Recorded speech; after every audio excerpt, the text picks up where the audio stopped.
Welcome to the RVA Returners Podcast, your weekly source for all things Final Fantasy TCG. I do need to get another Aerith. I really hope I would love to get the call today that Battlegrounds has their product, but I doubt that's going to happen. So we're probably going to have to wait till tomorrow. But you know what's not going to have to wait till tomorrow, Adam? The next episode of the RVA Returners Podcast.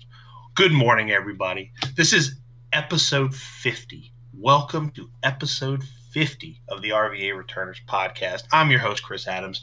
With me through this entire journey, Adam Lane. Say hi to everybody. What's up? So yeah, another glorious Sunday morning here in Richmond. A lot to talk about today. Obviously, Opus 8 is out. We had a tournament yesterday. You're starting to see a lot of local events, kind of get underway with Opus 8. We got some more Crystal Cup news. Just really a lot to go into, man. Really exciting so far. So I think, and we're also going to talk about. We're going to do the kind of Swami says today. We're going to do a little Opus 8 predictions. So, with that being said, we're just going to dive right in, Adam. We're going to dive in to a very familiar place. A place that, while it wasn't initially part of our shtick, it kind of took on a life of its own. But it's a great place where you can find, just a bevy of information. You kind of get a sense of what's going on in the community. Adam, do you have any idea what that could possibly be? Maybe. Maybe? You think so? Yeah. You get 3 guesses, and the first 2 don't count. Oh, man. It's the news.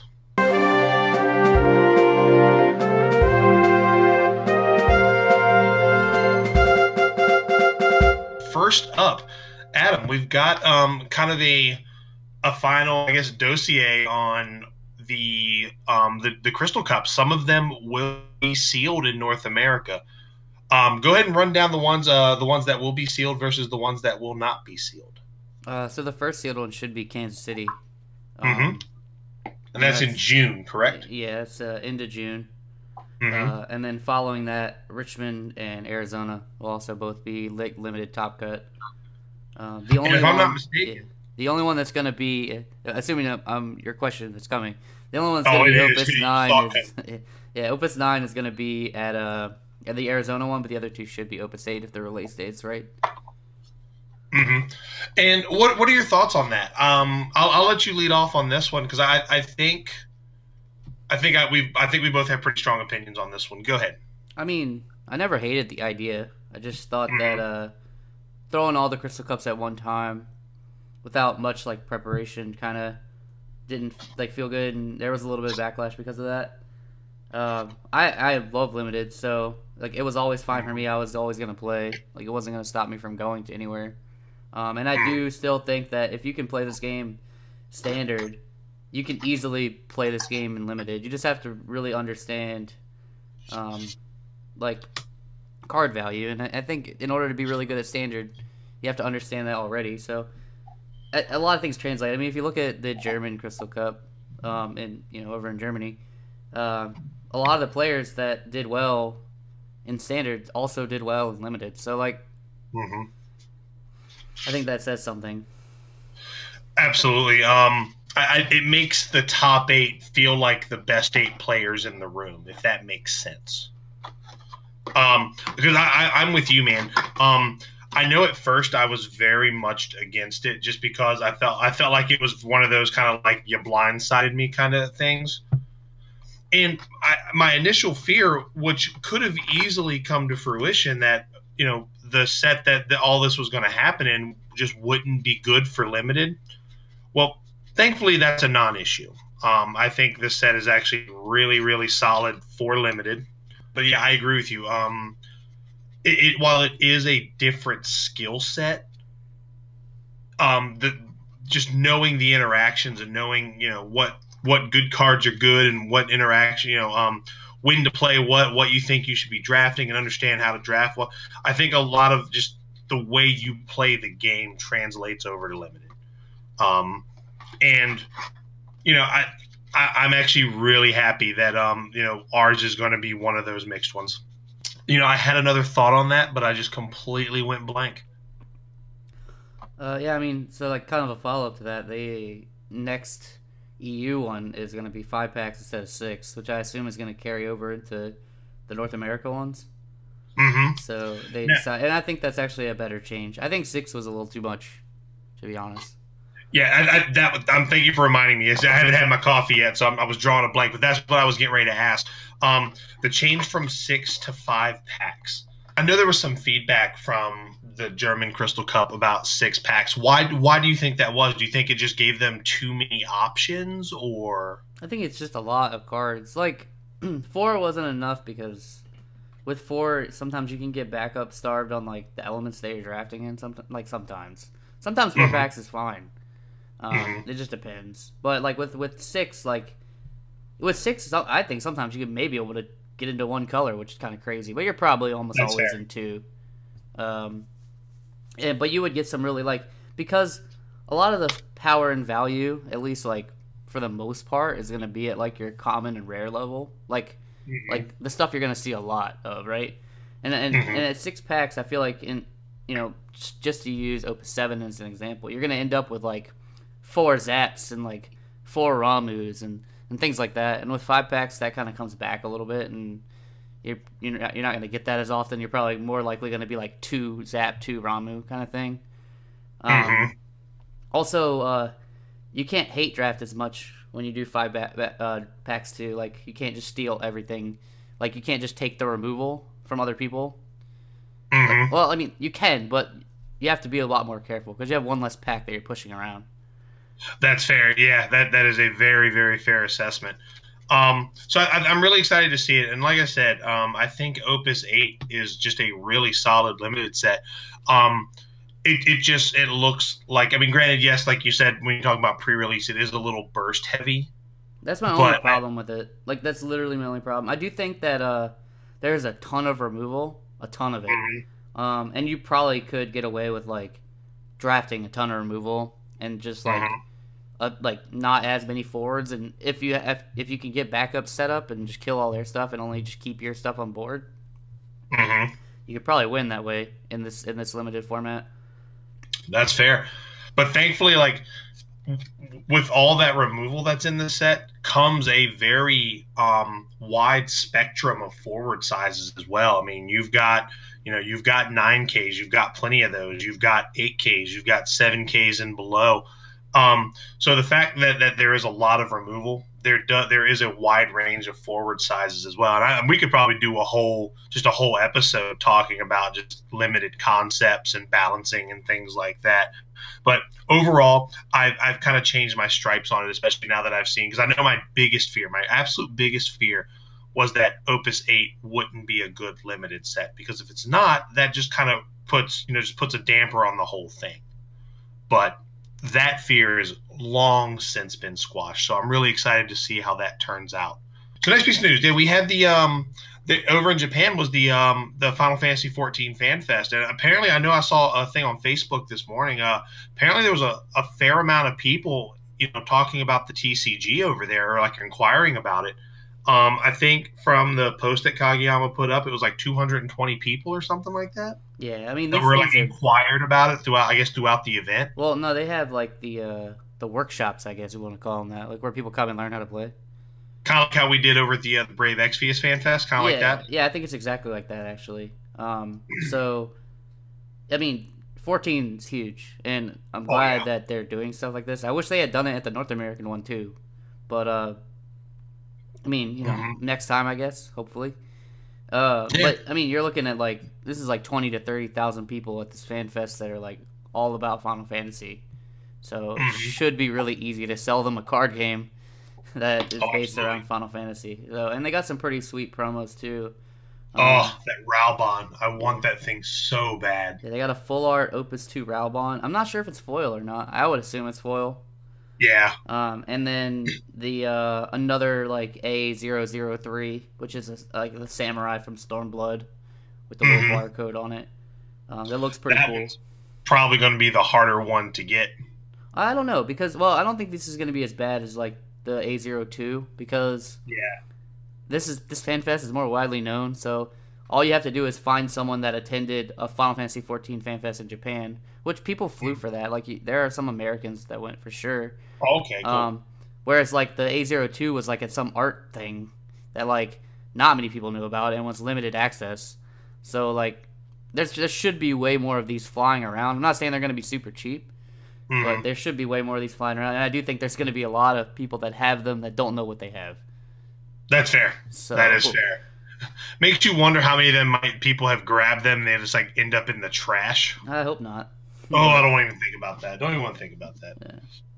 But yeah, that's really cool. I really hope that Raubon works its way over here in some capacity because I really, really want that card. Next piece of news, we did have a tournament yesterday down in Yorktown. It was the Win-A-Box / community day. I'll never get that on the first time. I'm going to take that to the grave with me. It was a really, really well run event. I think this was the first time. This is the first attempt at them doing a Win-A-Box like this. I think the last event that Jersey's in Yorktown. I want to say the last event that they did was the LQ. Well, they have locals and stuff, but yeah. Well, yeah, they have locals, but no, like, here's a tournament with a box on the line. They haven't done any kind of official tournament outside of a weekly since the LQ. If I'm not, again, I could be wrong, but I think we would have heard about it because we were just in chats with those guys like all the time. Overall, it was a good event. Adam, I guess we can kind of talk about what decks we played. But before we do that, a big shout out to Colin Coughlin for winning the whole thing. It was on Mono Lightning. Shout out to Josh Rose for finishing second. He was on Mono Earth Boys. So shout out to both those guys for having a really great day of cards. Our day, while it was fine, it wasn't as good. I know, Adam, you were able to get into top 8. I bubbled like a champ. Shout outs to my man Vince. That's what happens when you play Mono Earth, I guess. But overall, I thought it was a really good tournament. Like I said, I was playing Mono Earth Boys as well.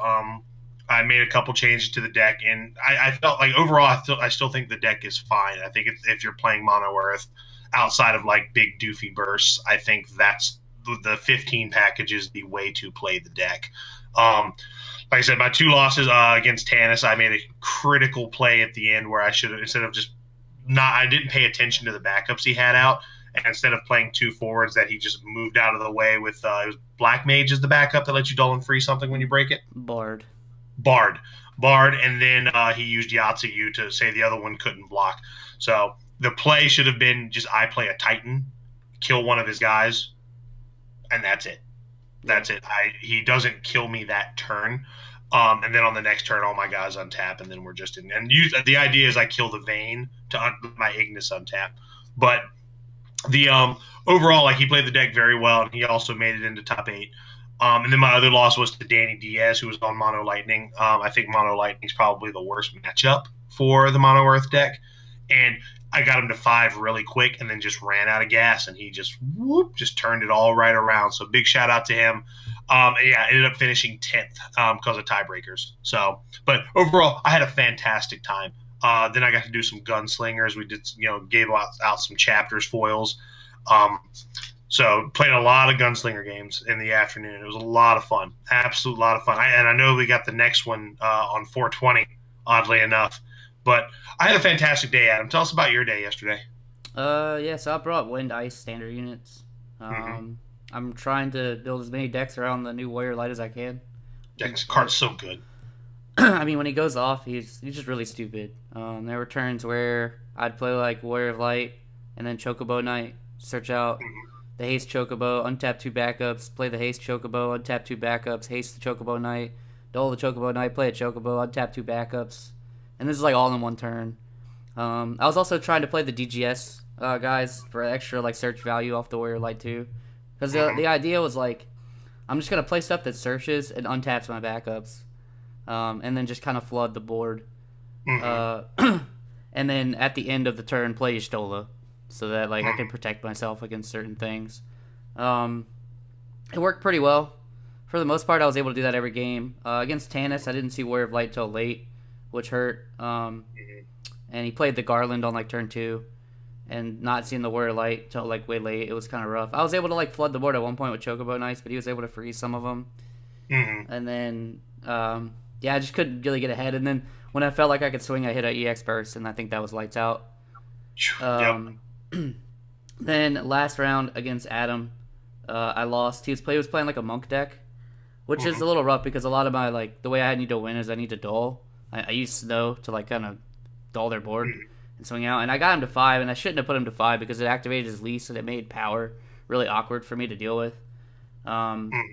He was never really able to play like Mott or anything like that, so that really didn't matter. But he was just ahead. Like he was able to get just as big of a board as me, and give all his dudes brave at the same time, basically. So he's just a swinging, and I can't really swing back into that, which was rough. And then I squeaked into top 8, and then I had to play Josh, who was on Mono Earth, and I couldn't deal with like the turn 1 Gladio. He had it, I think. It wasn't turn 1, but he had turn 2 Gladio, I think, every game. It was quick though. It was 2-0. But yeah, I think the first game it was like turn 1 Kolka get Ingus, then he played Ingus, got the 2 CP Noctis, played the 2 CP Noctis, and then played Gladio.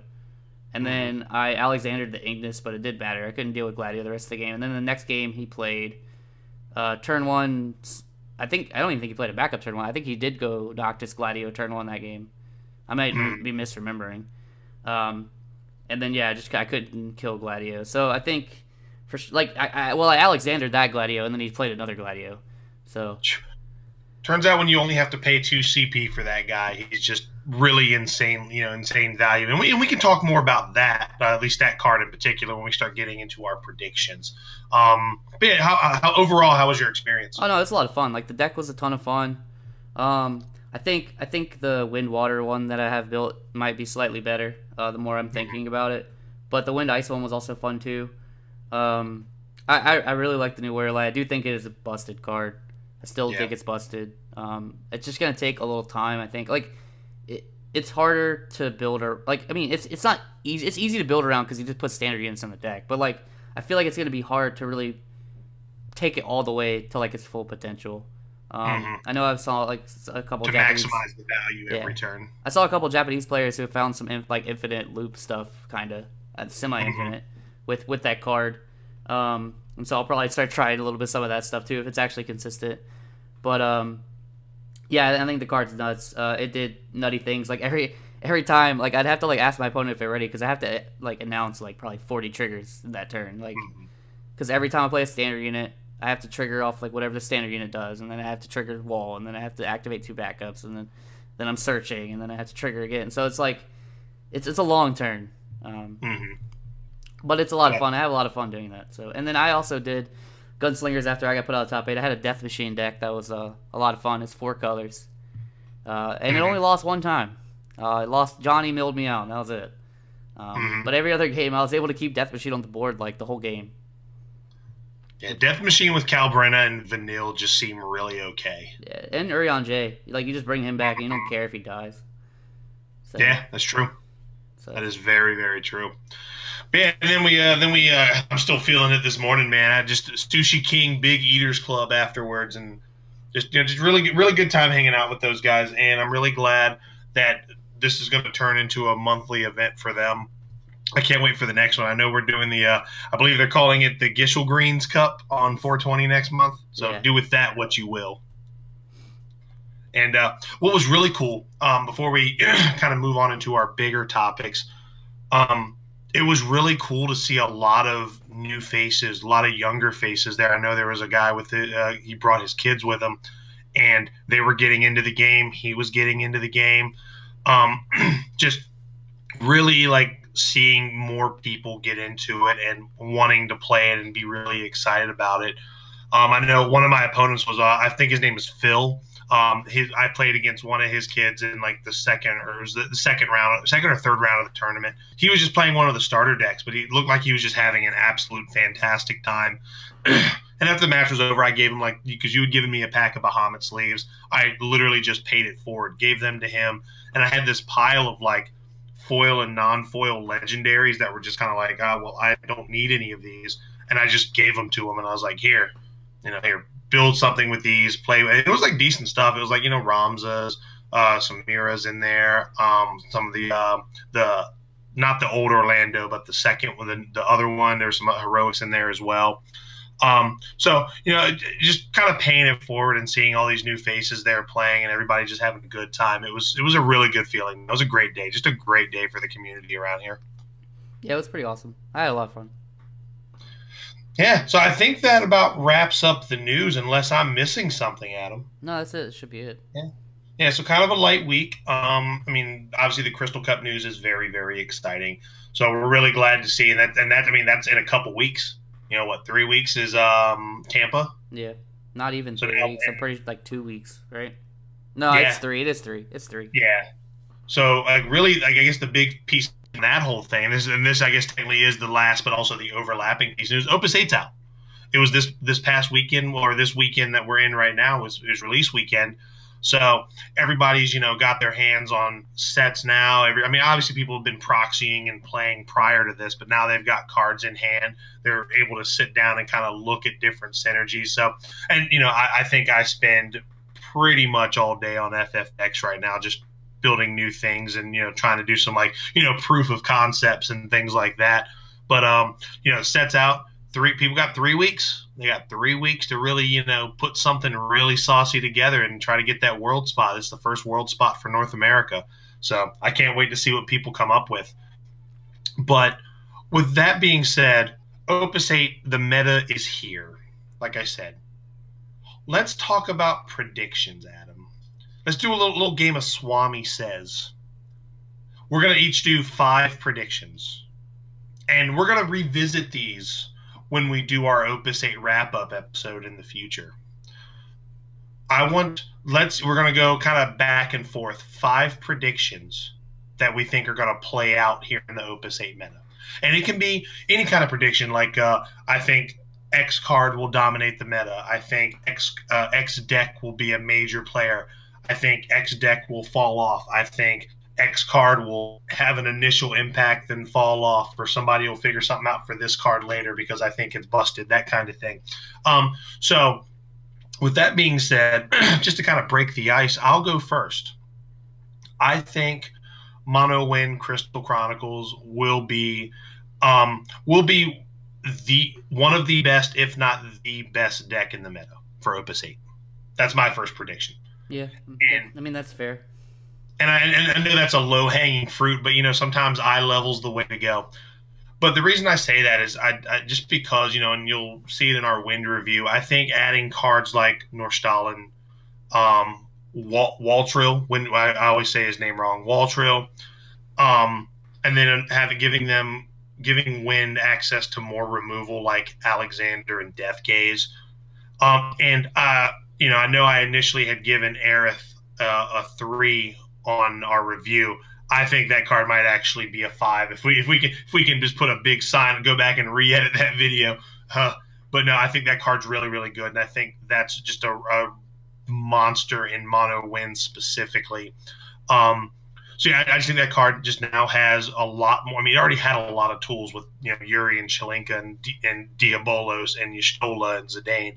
Now it just got more, and the crazy part is, it's not hard to squeeze this stuff in. That's what makes it really crazy. The way the deck is already built, you can just kind of slide this stuff right in, and now it just makes it more consistent. Yeah, I think it's not super hard to play either. Yeah, that helps too. It's kind of like you can be pretty comfortable playing it, and it's really good and it's not super hard. I think you could put cards in and then make it more tricky, but. I don't think what you're doing is that tricky. The trickiest thing is Yuri, and that's not that tricky, really. Yeah, with Yuri, you're literally just, what do I do here? Oh, I'll just dull and freeze that guy. I guess I'll put 4K there. It's very paint by numbers a lot of times, but yeah. So that's my first prediction. Adam, what is your first prediction? First of 5. I'll say that Fire's not going to win in any of the Crystal Cups. I don't think you're going to see a deck that's even X Fire. I think you'll see a few that make top 8, but I think it's still not that good. It's getting better. I think they have a few things. I still think they have a little bit of an identity problem. But there's a few cards that are pretty good, and I think Fire Ice might be able to do some things. but I just don't see it winning anything. Mm-hmm. So I think no, you're not gonna ever see red cards take a major tournament for Opus 8. Mm-hmm. And that's fair, and I do agree with you. I think if any fire deck does, it will be Fire Ice, because I think there's enough tricks there, especially with cards like Palom in conjunction with Phoenix. I think Edgar making Lock better, and that's actually a great segue into my next prediction. I think Fire Ice with a Final Fantasy VI focus finally works its way back into the limelight. If any fire deck could see a major victory, I do think it's that one, just because of what the addition of Edgar does for the deck. And I know that sounds like a really kind of minuscule thing, but Edgar, but potentially making Celis a 10K, making Locke potentially a 9K, making Setzer. Then of course you'll have Duke Larg out. That's just par for the course with this deck. You know, really threatening these bigger bodies. Like, you know, Locke, even with Duke Larg, you know, was only an 8K, and that's an easy trade in a lot of places. But now you got Locke swinging and you see Edgar up, you're like, oh man, do I lose a card or do I lose a body blocking this guy? So Edgar just has such a huge impact, and the fact that now you can just color fix so easy in that deck. I think if a fire deck does do well, it is going to be Fire Ice. So that's my prediction. Fire Ice with a Final Fantasy VI focus, gets back into the limelight and could potentially win a major tournament. Yeah. That's my number 2. And let me be clear with mine. A deck that just puts 3 Phoenixes in their deck doesn't count. Correct. So like if like Earthwind or something shows up with like Urianger and 3 Phoenixes, that is not a fire deck, even though it has 3 red cards in it. Correct. I feel like the minimum should be like 8, like 8 to 10 should be like that's how. I'll say 10 is the minimum for the requirement of what I said. Fair enough. All right, what is your next prediction, Adam? What is number 2? I think, and this has kind of already happened, and I've actually said this off the podcast. I think Mono Lightning and Mono Water will be very, very good early. I don't know if they'll carry it all the way through, but I think you should expect to see both of those archetypes early on at major and smaller events. I think that like they both got some pretty high power cards that are pretty easy to just kind of jam in what they already had. And their game plan is basically the same. Like, it doesn't really change. Maybe Water a little bit more so than Lightning has maybe like a little bit newer cards that do slightly different things, but the idea is kind of still the same. Lightning, I feel like, can kind of just jam in like a lot of the new cards, like the new Words of Darkness. They just kind of slot in. I mean, Sakura you can put in as like a 1 of if you want, or 2 at the most. I just feel like a lot of their cards just kind of slide in. You don't really have to like make a ton of room for them. You can just swap out your Alpha Nose for Alice and play the forward Alpha No. So I think they're going to be really strong early. I do think they'll taper off a little bit though as the meta starts to like reveal itself. But when everything's kind of wild, both of those decks are very good and like adept at like handling a lot of things. Yeah, I think you kind of said it best last week that specifically Mono Lightning, the deck is just generically good. So when things are wild, you have this kind of sure thing sleeved up. Like those synergies haven't changed since what, Opus 2, Opus 3. Yeah, it's like if you go to the horse track, and you have that sure horse that's probably always going to get like top 3, or you can try to bet the wild card and he might finish dead last. But he's got 72 to 1 odds. My man Glue Stick. Yeah, but they're just they're always, those decks are always good, and because we don't rotate in this game, so like those synergies just don't disappear, and they just do a lot. Like people tend to forget. Like Al Cid was like a huge problem. Like people were complaining about that card for like 2 or 3 sets, and now, like, no one complains about him because we have so many other powerful things like Yuri and stuff, and then you just forget that he exists, and now everybody's trying all their other cool stuff, and then you get an Al Cid played on you, and you're like, oh yeah, that card's there. Like, you still have to have ways to play around that guy, and if you build your deck and you're trying all these new cards, and I mean, obviously you're playing Yuri, it's pretty easy. You have like a way on the card to just play around Al Cid. It's not hard. But I feel like a lot of these new power cards don't play into that card very well. He actually is pretty good against them for the most part. Not everything, but for the most part. And so I think you're going to see him make a pretty strong comeback. Yeah, I agree with that. And again, especially the earlier in the meta that we are. So with that being said, I think so my next prediction, I think Mono Lightning wins the Tampa Crystal Cup. That's a bold statement. So that's my third prediction. I know it's the more limited scope prediction, but I think the first spot in Tampa gets won by Mono Lightning because I think 3 weeks, while it is a good amount of time to start figuring stuff out, I think Mono Lightning will just still be in a good spot where it'll just have an answer for a lot of those kind of really unsure interactions. Yeah, I mean, I think it's gonna be really good early. So it wouldn't shock me if it won. And how about you, Adam? Number 3. I'll get a little weird with this one, I guess. So I think that you're gonna see more decks do better that have the Turks package in them than a Final Fantasy VII package, like with Cloud and Tifa and Barret. I think the Turks package is better than the 7 package in like Fire Earth or whatever you're trying to do.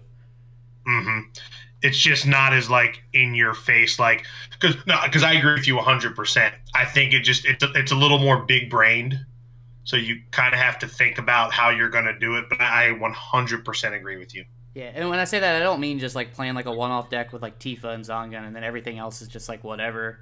I mean, I guess if you're playing Cloud, that kind of counts. Like if you're playing like Cloud, Tifa, Zangan, that's a small little 7 package. And like Vincent doesn't count either. Like if you're just playing Vincent, that doesn't count. But I'm saying like if you're going like I think you're gonna see decks that have Rufus, Reno, and Rude in them that do better than decks that have like Cloud, Tifa, Zangan, Barret, anything like that. I think the thing that might come the closest, because I do think Yuffie is a good card, but you don't have to cater to her. That might be the only thing that saves them. That might be what proves me wrong. Is like Yuffie and Godo and some other 7 package that helps her get online. Yeah, because I think Yuffie's pretty insane. I think she's really good. I mean, I have a bunch of decks built around her. Now, if that deck involves the Turks, then it doesn't count. So, like, if Yuffie sees play with the Turks and that becomes what's good, then I'm still right. If that makes sense. No, that's fair. That's fair. Because the Turks are 7 cards. But I think their package is actually better than whatever the 7 stuff offers from like the starter and things like that. I think there are a few good one-offs. Like I do think the big Fire Cloud is good, but I don't think you're really playing him in a 7 deck because if you're playing that at that point you want to see like Light Cloud and stuff like that.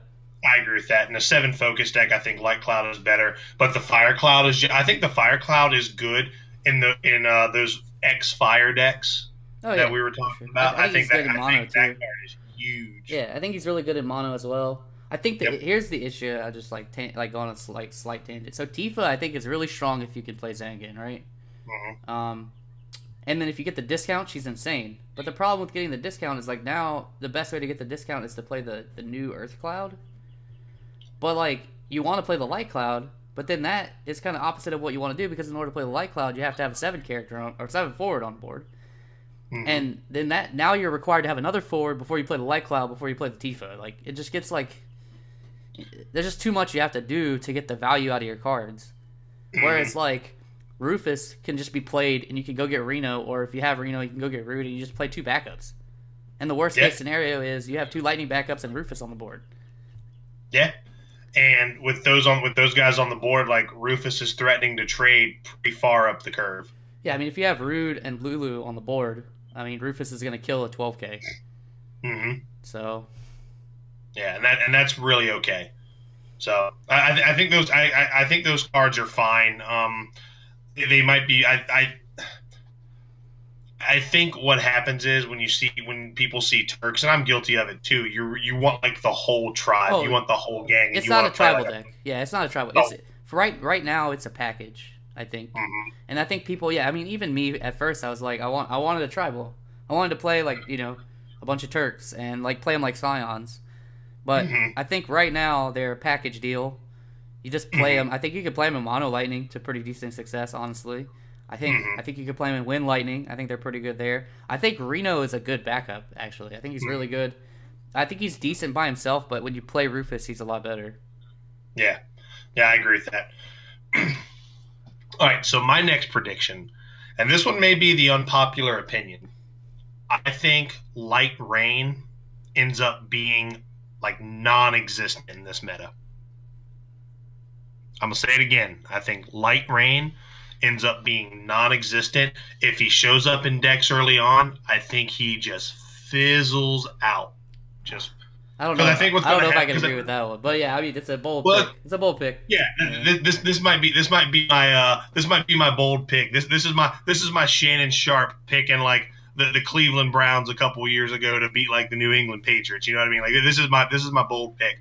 And the reason I say that is I think what's going to start happening is as the meta starts to evolve, I think because that card's still innately slow. Like you have to, if you S to give it haste, you just kill it. Yeah. Right. And it's a normal size body. It's a 3 CP 7K, 8K if you got a Velia.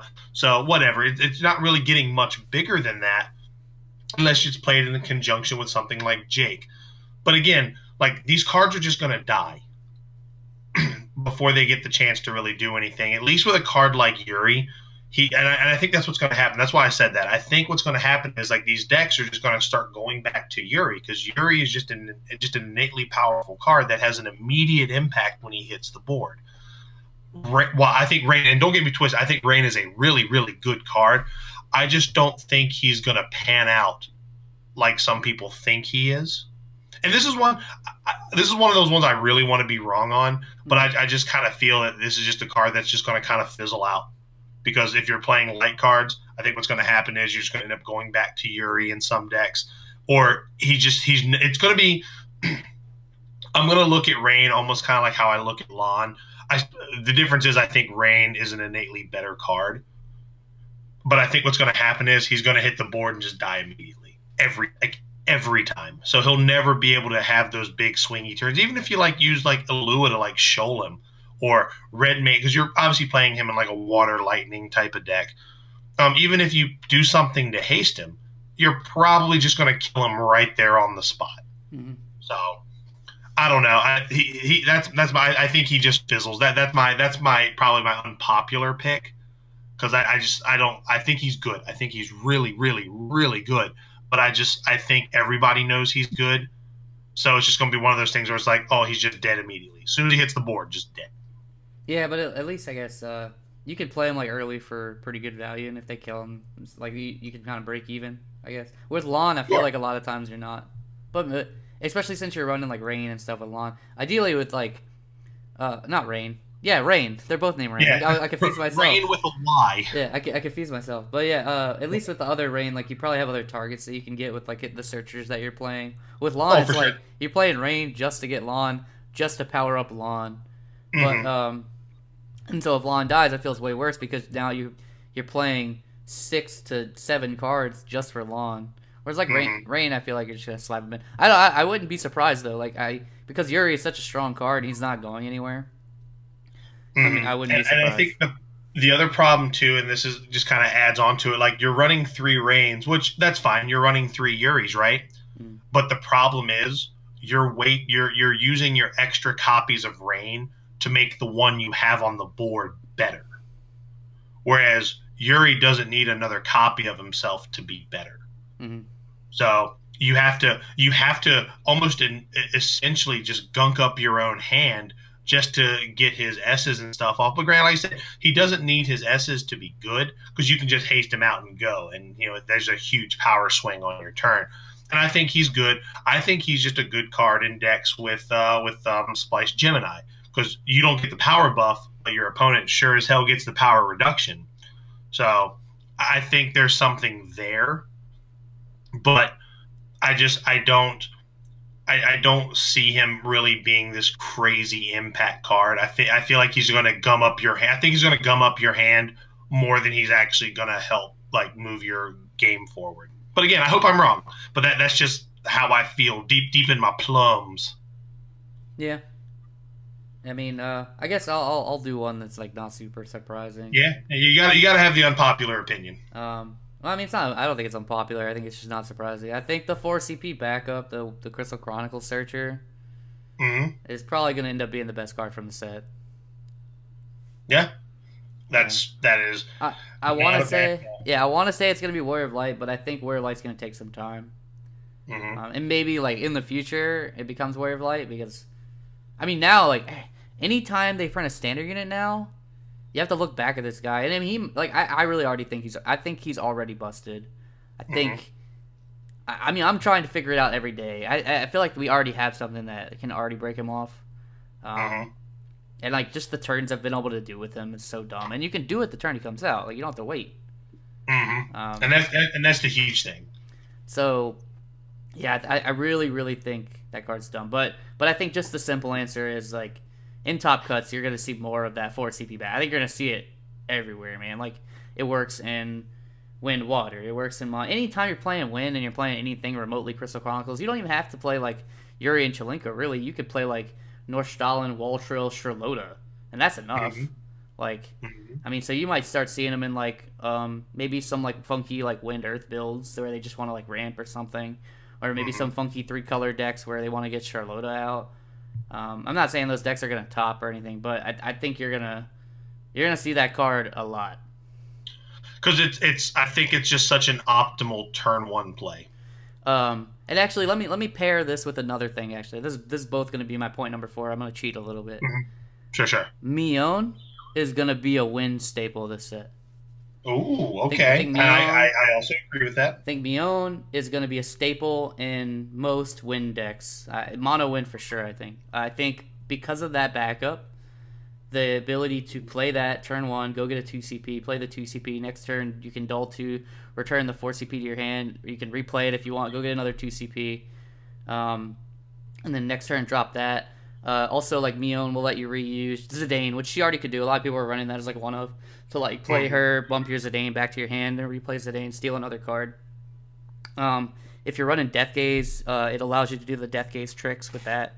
And I think Death Gaze for most people is going to be a one-of anyways, but it allows you as a one-of to do that trick.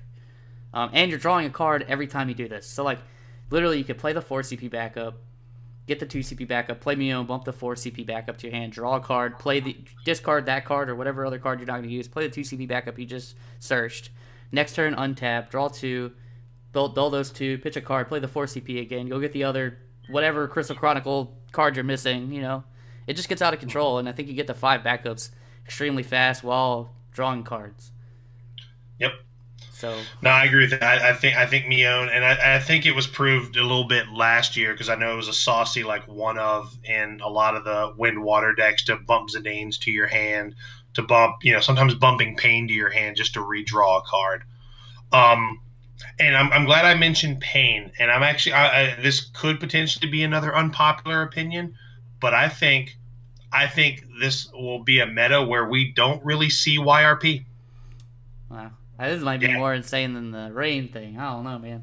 I don't know. As I'm saying, I think Wind Water standard units might end up being the better deck this time around.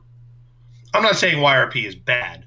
I think this is my as you notice, my statements got bolder and bolder as we went. Now we are like bold and spicy at this point. Okay. But I think Wind Water changes so much because of all these new cards. I think standard units becomes the optimal way to play it, and I think you kind of see like the YRP style just really take a back seat.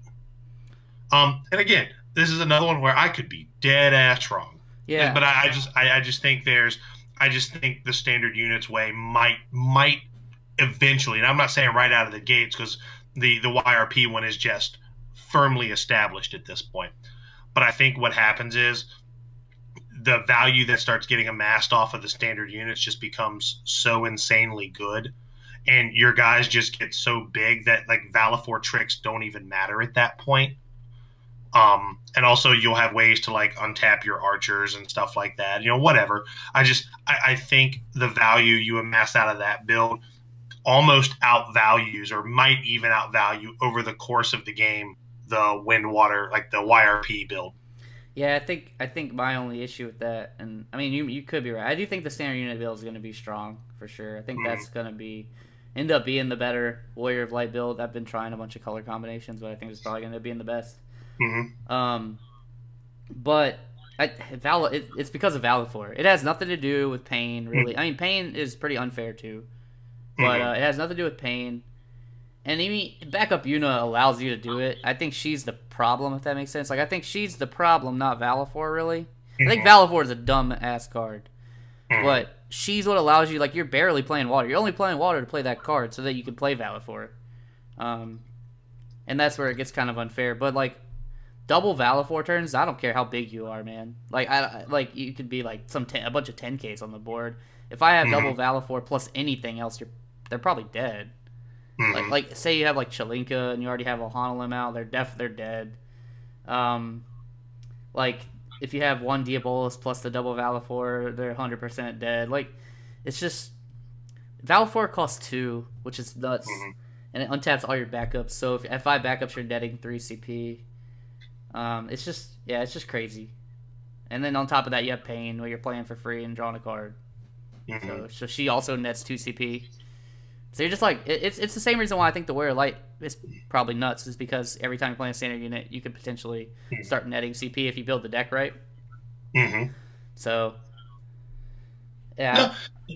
I think it's a similar idea. I think it's a similar idea, but I'm not sure. So the thing is, like, I'm not sure which one's going to be more consistent yet. But I think it's a similar idea. The only problem is with those standard unit, you cannot play Valifor. Unless you're playing, unless somehow the deck becomes standard unit YRP, which is possible. Yeah, I could easily see that blend happening as well, and because I think what's happening is, and the reason I say that is, all these new cards we're talking about. I personally, I don't really see much going into, like, if you take the old YRP list, the one from Opus 7, the one that was just super consistent and really, really good for the majority of the time. I feel like if you start trying to add these new things, you have to start taking out some of the things that really made it explosive. Like, you start taking out some of the bursts. You start changing some of the numbers around. And I think at that point, like, the deck loses steam and loses consistency. And that's really the heart of why I say that deck is going to fizzle out, because I think what's going to happen is, or to completely play opposite, they try new things. People playing the deck try new things, realizes there's just something missing. They go back to the old just Opus 7 build, don't really run any Opus 8 cards, and the deck just goes back to being fine. I don't know. I just feel like it has and the main reason, again, I say this is because I think the deck has to be rebuilt from the ground up.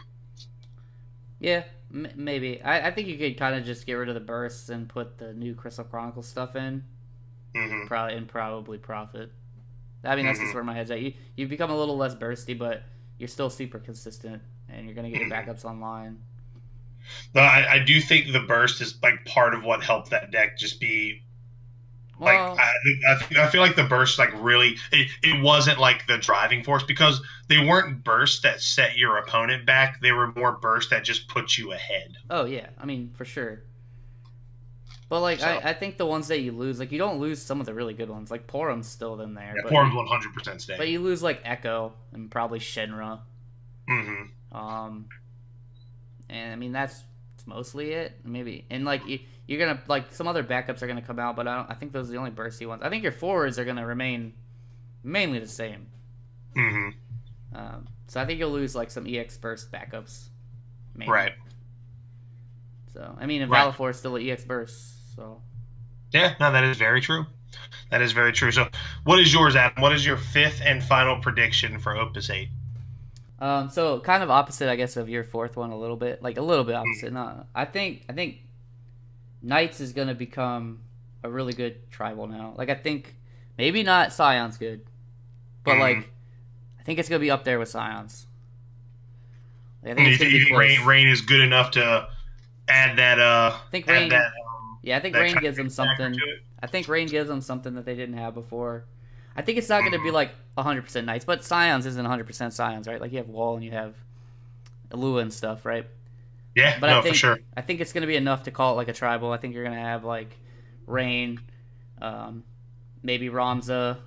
I like the new Steiner a lot. Obviously, like Clady and Avelia and all that stuff. Mhm. I think the new Freya is probably going to be in there. It might actually be kind of like a Knight / Dragoon deck. And I'm not saying it's going to be like heavy Dragoon. I think your only Dragoons are going to be like Astinian and Freya probably. Mhm. But and it'll probably be like slightly 9 focused. And I think you can have enough backups where that new Steiner can do a lot of things for you. Mhm. And I do think that card's really cool. This is a little bold. I'm not 100% confident in this, but I think that it's possible. It'll probably be Water Lightning. So I think so. yeah, and maybe there's a world where it runs Melt Gemini, and you just go with like the reduction with like Freya, Beatrix, Rain, and Cyclops or something like that. Mhm. And then you don't care about their anthems. You're just gonna reduce like with Rain and Beatrix swinging every turn. That's a 3K power reduction across the board. If you have Cyclops in hand, that's 6K across the board. None of this is targeting. So Alua's dead. Mhm. If that happens, and then you have Freya to tack on an extra 2K every time she swings. So Seems kind of okay. I think maybe something like that could be good. I think people are sleeping on the Freya. I think she's a solid card. Yeah, I agree with that. I think the card's really, really good. Really, really powerful. But yeah, so those are our predictions for Opus 8. Also, we would definitely want to make this interactive. Whatever you're listening on, when we post the links on Facebook, let us know what you think.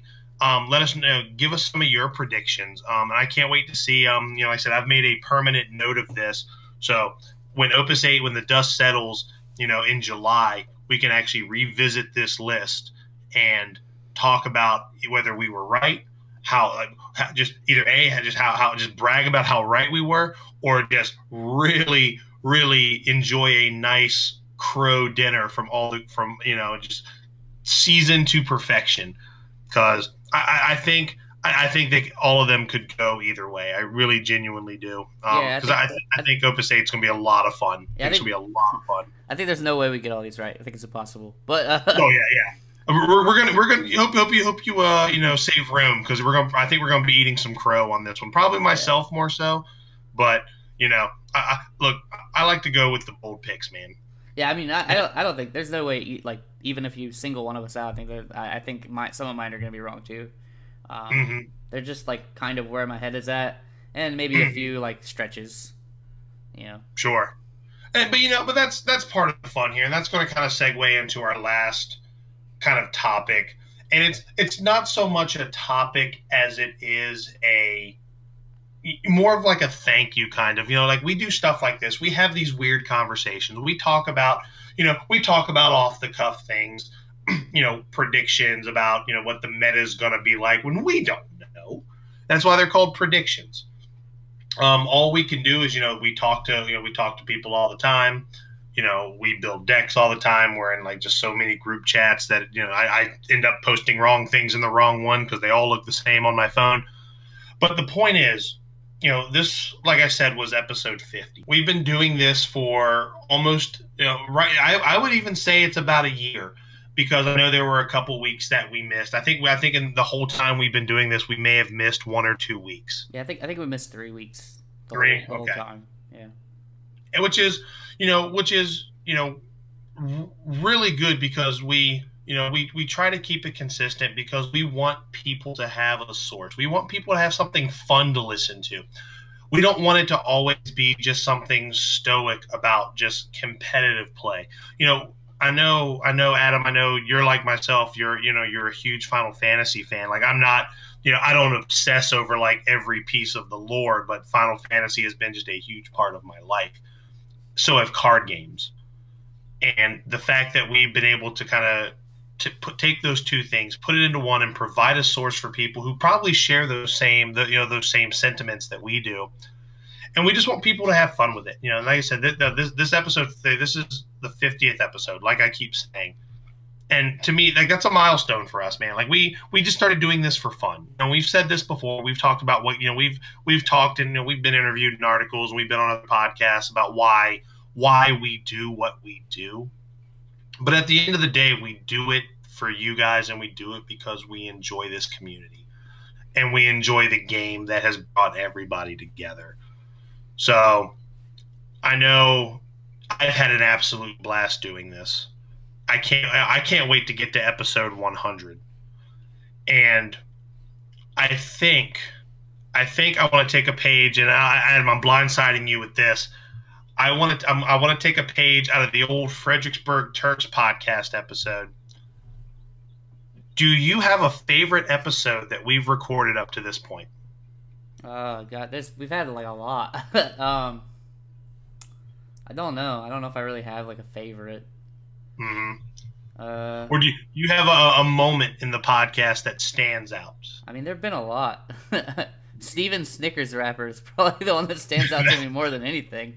The notebook moment, yes, that is a great episode. I don't think I've ever seen you give somebody dagger eyes more than you were just ready to just rip the Snickers out of his hand and just like mush it and then give it back to him. Yeah, I mean, we had like early on, I was still kind of like learning how to edit and learning how to like for sound quality, and we still have issues from time to time because I'm not still the best at it. But like, so like some of those episodes are a little rough.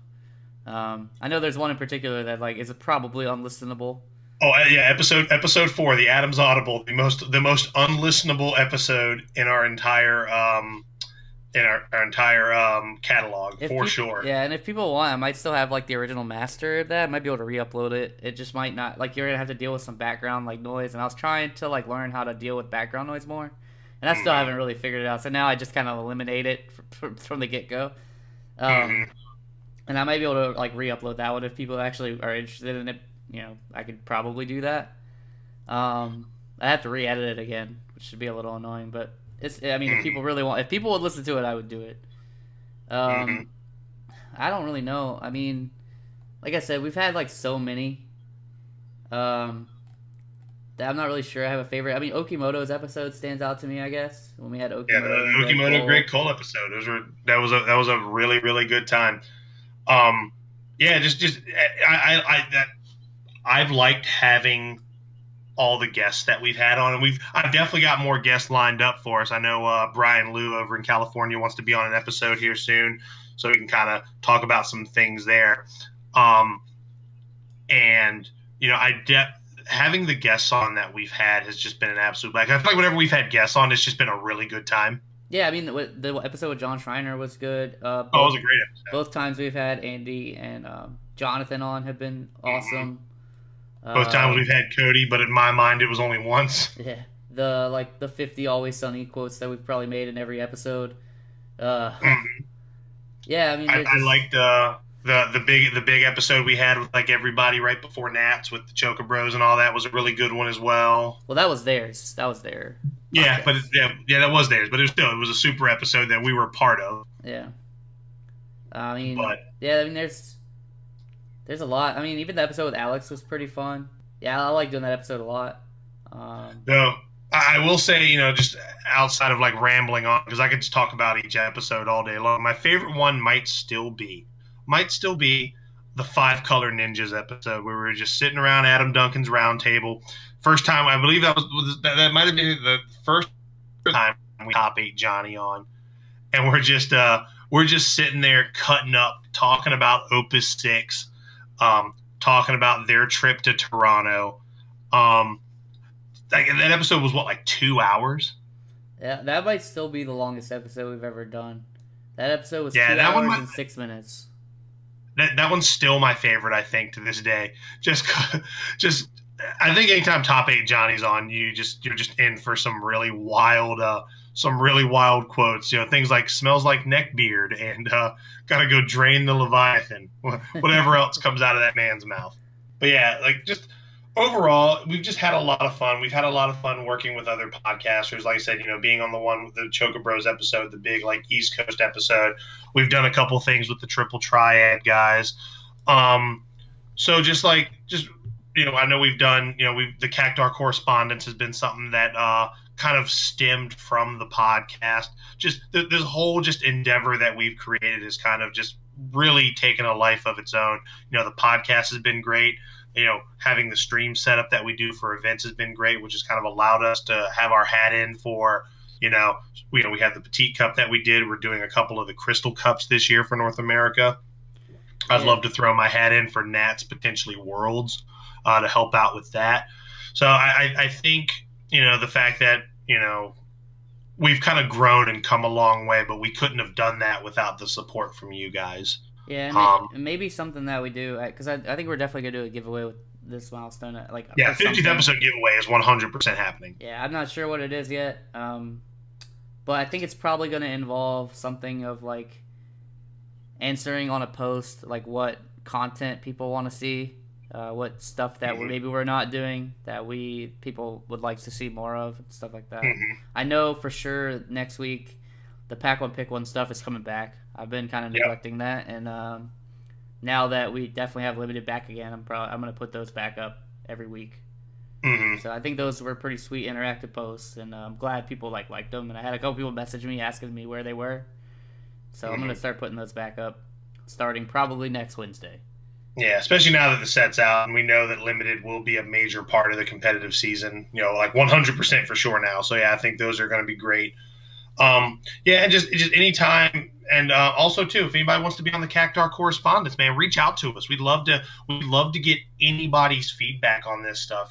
When these questions get thought up, we're all about having multiple perspectives on these things.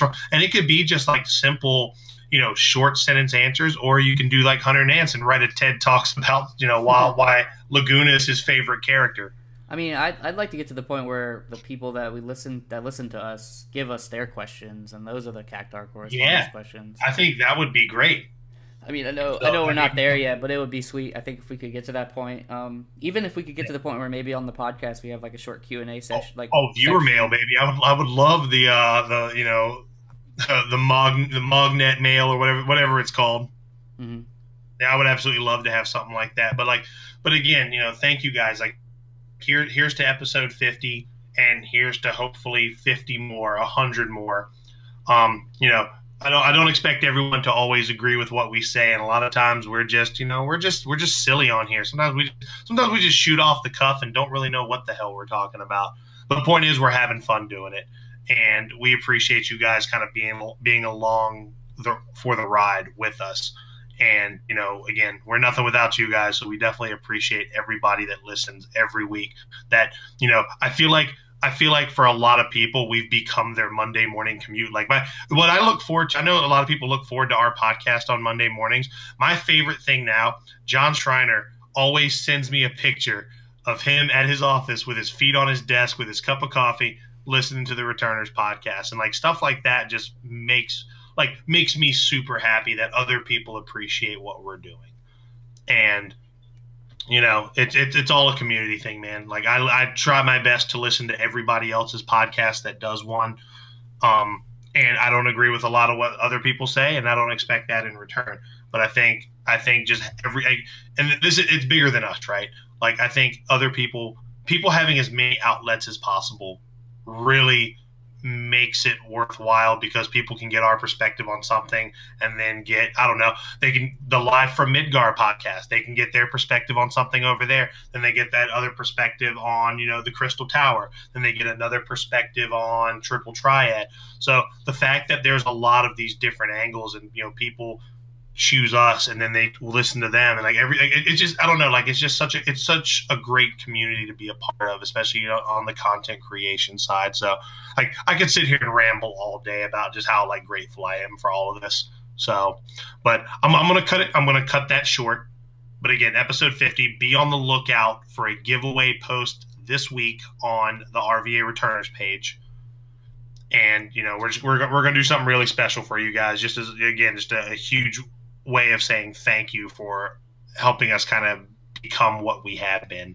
So with that being said, Adam, any parting thoughts, any final wishes, anything, any ramblings or musings you would like to engage in? I don't think I have anything. Yeah. It's It's been a fun ride, man. When we started this with when me, you, and Drew started this, I didn't think it was gonna turn to this, and man, it's become like such a cornerstone for a lot of people, and that means more to me than really anything else. So, with that being said, we're gonna go ahead and sign off. I can't wait again for episode 51, and can't wait to see you guys in episode 100. But yeah, be on the lookout for Pack One Pick Ones. Be on the lookout for that giveaway post. Any hot predictions you have for Opus 8, post them up. If you want to be on Cactar Correspondence, get in touch with us. We'd love to have anybody's perspective on there.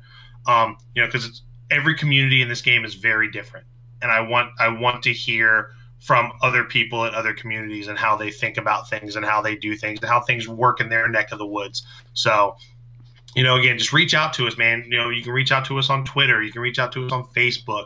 You can reach out to us on, just any of these outlets, YouTube, where, we post our content. Just, we love hearing from you. So with that being said, I'm going to sign off. Yep. See you later. Hey everybody, thanks for listening once again to the RVA Returners podcast. If you like this content and you want to hear more, check us out on YouTube at RVA Returners, and make sure you follow us on SoundCloud and check us out on Google Play and iTunes.